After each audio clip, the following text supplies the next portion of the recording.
क्या हुआ जब अचानक अयोध्या पहुंचा सैकड़ों नागों का झुंड। इनका संबंध नाग लोक से बताया जा रहा है। आखिर राम मंदिर प्राण प्रतिष्ठा से पहले अचानक इतने सारे चमत्कार क्यों रहे हैं?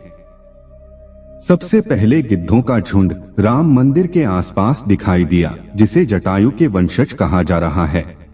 लोग इनकी पूजा कर रहे हैं। इसके बाद भालू अयोध्या में अचानक से देखे गए, जो कि जामवंत का प्रतीक है।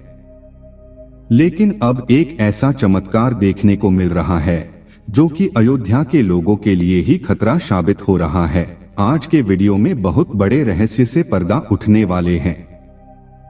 आखिर राम जी का नागों के साथ क्या संबंध है? आखिर प्राण प्रतिष्ठा से पहले इतने सारे नाग एक के बाद एक अयोध्या में क्यों निकल रहे हैं, वो भी अलग अलग प्रजाति के? आगे बढ़ने से पहले अगर आप भी एक सच्चे सनातनी हैं, तो इस वीडियो को लाइक करके कमेंट बॉक्स में जय श्री राम अवश्य लिखें। 22 जनवरी सोमवार के दिन अयोध्या के नवनिर्मित राम मंदिर में होने जा रही रामलला की प्राण प्रतिष्ठा का सभी देशवासियों को बेसब्री से इंतजार है। राम जी के भव्य स्वागत की तैयारी जोरों शोरों पर है। ये तारीख कोई आम तारीख नहीं है, बल्कि इसके पीछे बहुत ही खास महत्व छिपा हुआ है। आखिर राम मंदिर की प्राण प्रतिष्ठा के लिए 22 जनवरी का समय ही क्यों चुना गया? इसके पीछे का रहस्य जानकर आपके भी होश उड़ जाएंगे। त्रेता युग में प्रभु श्री राम का जन्म अभिजित मुहूर्त में हुआ था। 22 जनवरी सोमवार के दिन मृगशीर्ष नक्षत्र में अभिजित मुहूर्त का संयोग बन रहा है। यही कारण है कि इस तिथि को रामलला के प्राण प्रतिष्ठा के लिए चुना गया है। बाकी यह भी माना जा रहा है कि इस शुभ मुहूर्त में रामलला की प्राण प्रतिष्ठा करने से प्रभु श्री राम सदैव मूर्ति के अंदर विराजमान रहेंगे। लेकिन जैसे जैसे प्राण प्रतिष्ठा का समय नजदीक आ रहा है, वैसे वैसे अलग अलग प्रजाति के नाग अचानक ही अयोध्या में प्रकट हो रहे हैं, जो कि अयोध्या वासियों के लिए खतरा बनते जा रहे हैं। लेकिन गिद्धों का और भालुओं का संबंध तो प्रभु श्री राम से बताया जाता है। उन्होंने रामायण में उनकी सहायता भी की थी। लेकिन इन नागों का श्री राम के साथ क्या संबंध है? आज की वीडियो में इस रहस्य से पर्दा उठने वाले हैं। चौंकाने वाली बात यह है कि इनमें दो प्रजाति के नाग अलग अलग क्षेत्र में बार बार निकल रहे हैं, जिनका संबंध वासुकी और तक्षक नाग के साथ जोड़ा जा रहा है।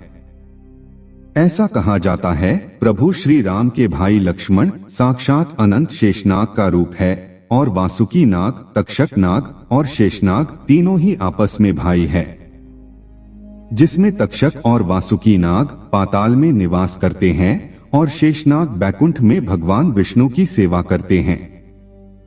तो अंदाजा लगाया जा रहा है कि जब प्रभु श्री राम अपने भाई लक्ष्मण यानी शेषनाग और माता सीता के साथ अयोध्या धाम पहुंच रहे हैं, तो क्या शेषनाग के दोनों भाई पाताल में से उनसे मिलने के लिए बार बार प्रकट हो रहे हैं? दोस्तों, ये रहस्य बहुत बड़ा है, क्योंकि अयोध्या के क्षेत्र से जब एक सांप को पकड़कर सुरक्षित इलाके में छोड़ा जाता है, तो वही सांप पुनः राम मंदिर परिसर में भी देखा जाता है, जिससे कई बार मजदूरों को भी काम करने में भय महसूस होता है। लेकिन जय श्री राम का नाम उन्हें हिम्मत देता है। आप भी नीचे कमेंट बॉक्स में जय श्री राम जरूर लिखें। लेकिन दोस्तों, प्रभु श्री राम का नाग लोक के साथ क्या संबंध है, वो सच्चाई जानकर आपके पैरों तले से जमीन खिसक जाएगी। क्योंकि पूरे घटनाक्रम को मल्टीवर्स के साथ जोड़कर देखा जा रहा है, जिसे हिंदी में सृष्टि चक्र कहते हैं। मल्टीवर्स की सच्चाई जानकर आपके भी रोंगटे खड़े हो जाएंगे। जिस संसार में हम रहते हैं, वो सृष्टि विनाश के चक्र से गुजरती है। इस संसार के प्रत्येक सृष्टि चक्र को एक कल्प कहा जाता है। हर कल्प के 4 युग या 4 भाग होते हैं। दूसरे भाग या त्रेता युग में राम अयोध्या में जन्म लेते हैं और रामायण करके फिर से बैकुंठ लौट जाते हैं। यानी कि अगर आप इस पृथ्वी पर अपनी जीवन यापन कर रहे हैं, आप जो घटनाक्रम कर रहे हैं, वही बराबर घटनाएं किसी और यूनिवर्स और कल्प में आपके ही रूप के साथ पुनः होने वाली है या फिर हो चुकी है। आगे मल्टीवर्स की सच्चाई को साबित करने के लिए एक ऐसी पौराणिक घटना आपको बताएंगे जिसे जानने के बाद आपको भी मल्टीवर्स की सच्चाई पर यकीन होने लगेगा। इस दुनिया में केवल 3 विद्वानों को मल्टीवर्स को देखने की और उसमें जीने की, टाइम ट्रेवल करने की इजाजत दी गई है, जिसमें पहले है वासुकी नाग, दूसरे है तक्षक नाग और तीसरे है काक भुसुंडी दे। तक्षक और वासुकी नाग के बारे में हम आपको बता चुके हैं, लेकिन सवाल उठता है आखिर काक भुसुंडी कौन है और आखिर इन्हें प्रभु श्री राम ने अमर कैसे बनाया। वेदों और पुराणों के अनुसार काक भुसुंडी ने 11 रामायण और 16 महाभारत देखी है। वह कल्प के अंत तक अपने शाश्वत स्वरूप में जीवित रहेंगे। भगवान राम ने ही काक भुसुंडी को अमर बनाया था। कौए के रूप में अपने एक जन्म के दौरान काक भुसुंडी की मुलाकात बालक राम से हुई। प्रभु खेल रहे थे और उन्होंने उसे पकड़ने की कोशिश की। समय आने पर काक भुसुंडी को भगवान के मुख के दर्शन हुए। बालक राम के मुख में आकाश गंगाओं और ब्रह्मांड को देखने के बाद काक भुसुंडी ने भगवान राम से दूर उड़ना बंद कर दिया और उनके पास लौट आए। काक भुसुंडी ने भगवान राम को ना पहचानने के लिए क्षमा मांगी। भगवान ने उन्हें दिव्य मुस्कान दी और काक भुसुंडी से उनकी इच्छा पूछी। काक भुसुंडी ने कहा कि वह भगवान राम के प्रति अपनी भक्ति हमेशा हमेशा के लिए करना चाहते हैं। काक भुसुंडी के प्रेम और समर्पण से प्रसन्न होकर भगवान राम ने उन्हें आशीर्वाद दिया कि काल काक भुसुंडी को नहीं मार सकता और वह इस कल्प के अंत तक जीवित रहेंगे। जिसके बाद सृष्टि के 27 चक्रों तक जीवित रहे। उन्हें अमरता का वरदान प्राप्त हुआ। वे कौवे के रूप में जीवित रहे क्योंकि उन्हें भगवान राम के निकट रहने का अवसर मिलता। जब भी भगवान राम का जन्म होता है वह अयोध्या जाते हैं और भगवान राम को एक बच्चे के रूप में बड़े होते और खेलते हुए देखते हैं। यह भी हो सकता है कि काक भुसुंडी अयोध्या में हाल फिलहाल में मौजूद हो और राम मंदिर के निर्माण कार्य को अपनी आंखों से देख रहे हो। ये कि यह तीनों विद्वान अपनी मर्जी से किसी कल्प यानी कि यूनिवर्स में जा सकते हैं, टाइम ट्रेवल कर सकते हैं और अयोध्या में अचानक से नागों का पाया जाना, वो भी राम मंदिर प्राण प्रतिष्ठा से पहले, तो इनका संबंध भी वासुकी और तक्षक नाग से लगाना गलत नहीं होगा। इन नागों के दर्शन मात्र से भक्तों का उद्धार हो जाता है, लेकिन कई लोग होंगे जो अभी भी मल्टीवर्स यानी कि सृष्टि चक्र को मानने को तैयार नहीं होंगे। लेकिन आगे हम एक ऐसी सच्ची कहानी आपको बताने जा रहे हैं जिसका संबंध रामायण से जुड़ा है और इसे जानकर आपको विश्वास हो जाएगा कि मल्टीवर्स वास्तव में होता है। जिस तरह दुनिया में आने वाला हर इंसान की मृत्यु निश्चित होती है, उसी तरह इंसान रूप में जन्म लेने वाले भगवान के अवतारों का भी धरती में एक निश्चित समय है। वो समय समाप्त होने के बाद उन्हें भी अपने प्राण त्याग कर अपने लोक वापस लौटना पड़ता है। उसी प्रकार भगवान श्री राम भी इस लोक को छोड़कर वापस विष्णु लोक गए। भगवान श्री राम की मृत्यु में सबसे बड़ी बाधा उनके प्रिय भक्त हनुमान थे, क्योंकि हनुमान के होते हुए यम की इतनी हिम्मत नहीं थी कि वे राम के पास पहुंच पाए। लेकिन स्वयं श्री राम ने इसका जो हल निकाला वो मल्टीवर्स यानी कि सृष्टि चक्र के साथ जुड़ा हुआ है। एक दिन राम जान गए कि उनकी मृत्यु का समय हो गया था। वे जानते थे कि जो जन्म लेता है उसे मरना पड़ता है। उन्होंने कहा कि यम को मुझ तक आने दो, मेरे लिए बैकुंठ, मेरे स्वर्गिक धाम जाने का समय आ गया है। लेकिन मृत्यु के देवता यम अयोध्या में प्रवेश करने से डरते थे, क्योंकि उनको राम के परम भक्त और उनके महल के मुख्य प्रहरी हनुमान से भय लगता था। यम के प्रवेश के लिए हनुमान को हटाना जरूरी था, इसलिए राम ने अपनी अंगूठी को महल के फर्श के एक छेद में से गिरा दिया और हनुमान से इसे खोजकर लाने के लिए कहा। हनुमान ने स्वयं का स्वरूप छोटा करते हुए बिल्कुल भंवरे जैसा आकार बना लिया और केवल उस अंगूठी को ढूंढने के लिए छेद में प्रवेश कर गए। वह छेद केवल छेद नहीं था, बल्कि एक सुरंग का रास्ता था जो सांपों के नगर नागलोक तक जाता था।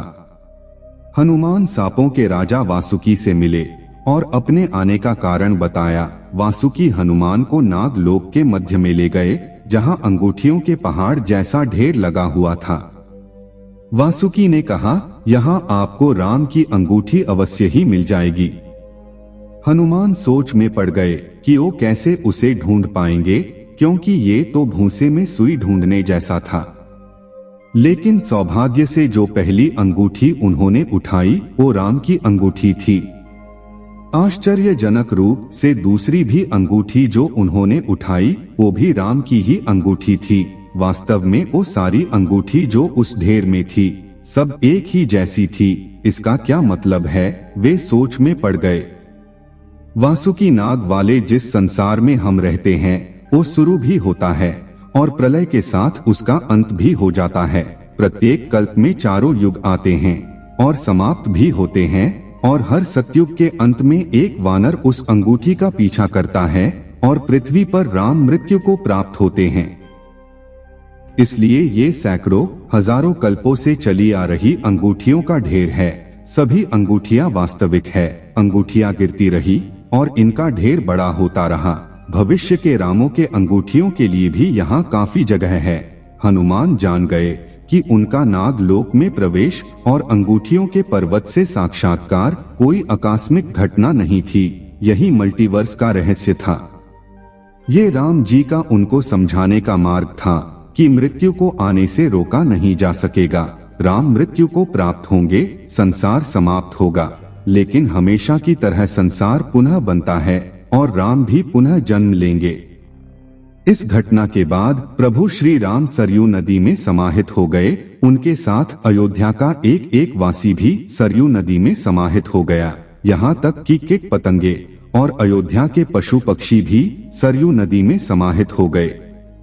ऐसा कहा जाता है अयोध्या में जितने भी रहिवासी रह रहे थे वे सभी देवी देवताओं के ही अंश थे, जो प्रभु श्री राम की लीला को अपनी आंखों से देखने के लिए अयोध्या में रहवासियों की तरह रह रहे थे। जब रामायण काल पूरा हुआ तो वे भी प्रभु श्री राम के साथ अपने अपने धाम लौट गए। मात्र अयोध्या का भूभाग ही बच गया और वर्षों तक यह भूमि यूं ही पड़ी रही। बाद में श्री राम के पुत्र महाराज कुश ने अयोध्या को फिर से बसाया। इसका वर्णन कालिदास के ग्रंथ रघुवंश में मिलने की बात कही जाती है। रामायण के अनुसार कुश ने ही सर्वप्रथम पत्थरों के खंभों वाले मंदिर का अपने पिता श्री राम की पूज्य जन्मभूमि पर निर्माण करवाया। वही जैन परंपराओं के मुताबिक अयोध्या को राष्ट्रदेव ने फिर से बसाया था। भविष्य पुराण के अनुसार उज्जैन के महाराज विक्रमादित्य ने ईसा पूर्व में एक बार फिर से दूसरी बार उजड़ चुकी अयोध्या का निर्माण करवाया।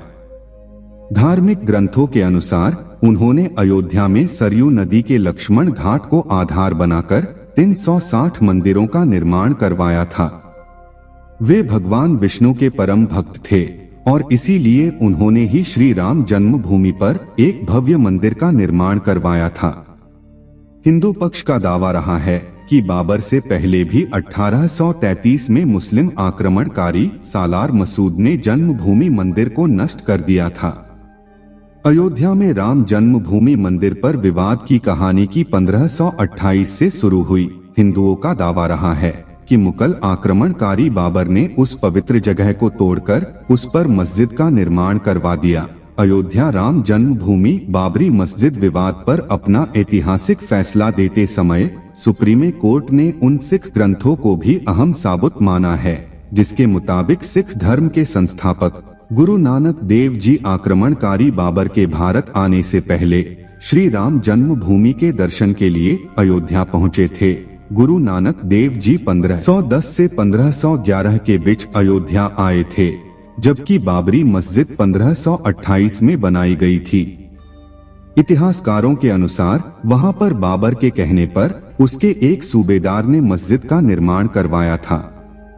23 दिसंबर 1939 को राम जन्मभूमि मंदिर के इतिहास में एक बार फिर से जबरदस्त मोड़ आ गया। उस दिन रामलला की प्रतिमा मस्जिद के अंदर अचानक से पाई गई। ये विवाद इतना बढ़ा कि आखिरकार तत्कालीन सरकार को उस ढांचे को विवादित मानकर उस पर ताला लगवा देना पड़ा।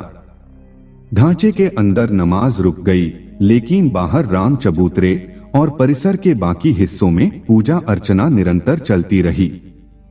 6 दिसंबर 1992 को अयोध्या में राम जन्मभूमि आंदोलन से जुड़े लाखों कार सेवक जुटे थे। उन्होंने ही उस विवादित ढांचे को ध्वस्त कर दिया। भगवान रामलला ढांचे से निकलकर अस्थायी टेंट में आ गए।